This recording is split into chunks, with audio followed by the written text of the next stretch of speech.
Dahil sa unang pen po sa ating kanan, ayan po yung ating candidate number 1. Mula po sa probinsya ng Aklan, kaya po Aklan, hindi po Akla po ang Aklan. Ang sukat niya po ay 16 feet long, 60 to 70 years old na po yan siya. Kaya po nila mabuhay hanggang 100 years. Depende po yun sa kanilang kalusugan at kanilang environment. Matibay po ito. Dito po sa ating kabila, siya po si Mar from Sitio Marabahay sa Rio Tuba, Palawan. Siya po may kaso po ng human and crocodile conflict, nakaatak at nakapatay po ng isang mangingisda sa kanyang natural habitat po.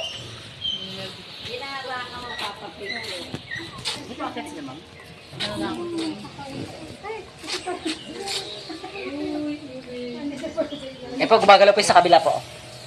Ang pagkain po nila dito, karning manok, baboy, isda, baka, 2 beses lamang po sa isang linggo, Monday and Thursday, hindi po everyday. Mabagal na po yung kanilang metabolism, sa katunayan, kaya po nila makasurvive ng 1 year po na walang kinakain kapag nasa wild. Eto po sa ating ikatlong pair, siya po yung pinakamahaba, pinakamalaki, siya po si Makmak. Nahuli po sa barangay Macarascas, dito lamang po sa Puerto Princesa City. Ang sukat niya po ay 17 feet long, halos kasing haba niya na po si Rio. Yung skeleton po na nandoon sa labi. Estimated po sa kanyang edad, 70 to 80 years old na po. Sila man po, muli po sila akit po, pwede po siya dito magantay po sa kabila po. Pwede ka naman mahulog dito eh. Pero akit po sila. So yung tubig po nila dito, yan po ay tubig tabang. Kaya po nila mag-adapt sa tubig alat and tubig tabang.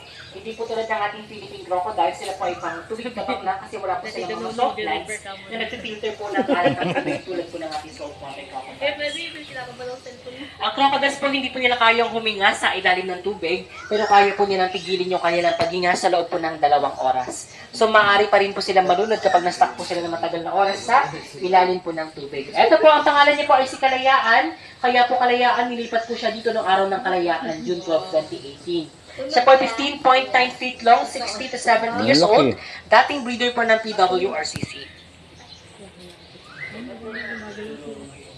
Sa mga gusto pong mapapicture po, pwede po dito sa dito para po makita yung crocodile. At sa mga gusto pong bumaba, may gate po tayo dito. Hindi aya. Dito naman po, batang-bata, 5 to 7 years old, Philippine crocodile or fresh water crocodile po. Sila po yung nasa 40 plus, 40 crocodiles po dito. Wala po sila mga pangalan po ha, hindi ko rin po kayang isa-isa.